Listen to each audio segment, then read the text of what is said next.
হয়েছেন আপনার যারা শহীদ কাফেলা সংগঠন, ইসলামী সংগঠনের নেতৃবৃন্দ, তাদেরকে নির্দোষে ওই জুলুমকার গুলো, ওই যে বদমাশ গুলো, আপনার ওই যে যারা জাহেল মূর্খ, যারা জালেমের উত্তরাধিকারী, ফেরওয়ান নমরুদ এবং আবু জেহেলের উত্তরাধিকারী, ইসলামের কথা বলার কারণে, কোরআনের কথা বলার কারণে এবং ন্যায় নীতির কথা বলার কারণে, ইনসাফ প্রতিষ্ঠার কথা বলার কারণে আপনার সারা বিশ্বর প্রিয় মুফাসসির, আমাদের সকলের কলিজার টুকরা আল্লামা দেলওয়ার হোসেন সাঈদীকে তারা জেলের মধ্যে অথবা হাসপাতালে নেওয়ার নাম করে বিষাক্ত ইনজেকশন সিরিজ দিয়ে প্রবেশ করিয়ে তারা শহীদ করে ফেলেছেন।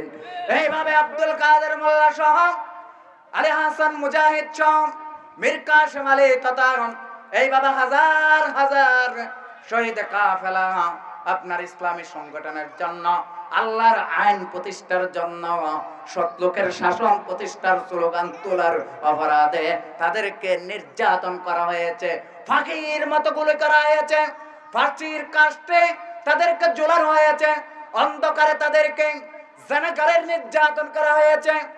এরপরে তাদেরকে সুরের চেয়ে বেশি প্রকার প্রহার করা হয়েছে।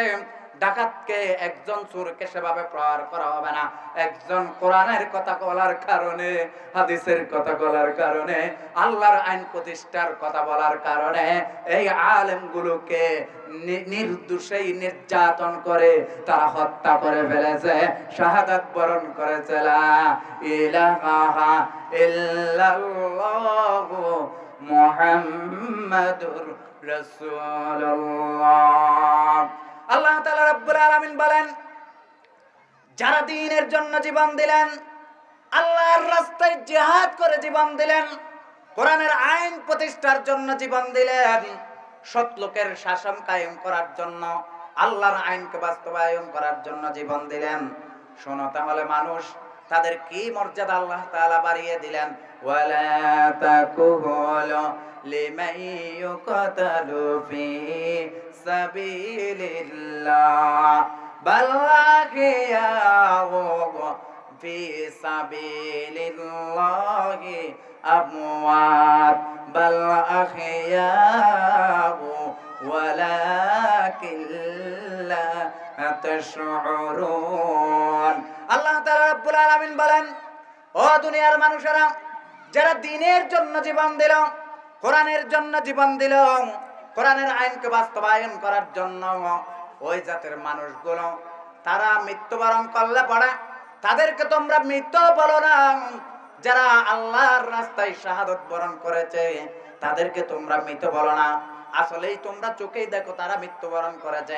না না, তারা আল্লাহর রাস্তায় শাহাদাত বরণ করার কারণে বাল আহইয়াউ ওয়ালাকিন লা তাশউরুন, আল্লাহ তাআলা রব্বুল আলামিন তাদেরকে জীবিত রেখেছেন, তাদেরকে হায়াতে জীবিত রেখেছেন এবং তাদেরকে আল্লাহর পক্ষ থেকে ব্যবস্থার নাজ ও নিয়ামত গুলো খাওয়াচ্ছেন।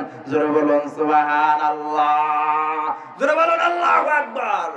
মুসলমান ভাইয়েরা আমার, এজন্য সৎ লোকের শাসন এবং আল্লাহর কোরআনের আইন চাই আমরা, আর কোন মানব রচিত সংবিধানের দেশ পরিচালনা আমরা চাই না।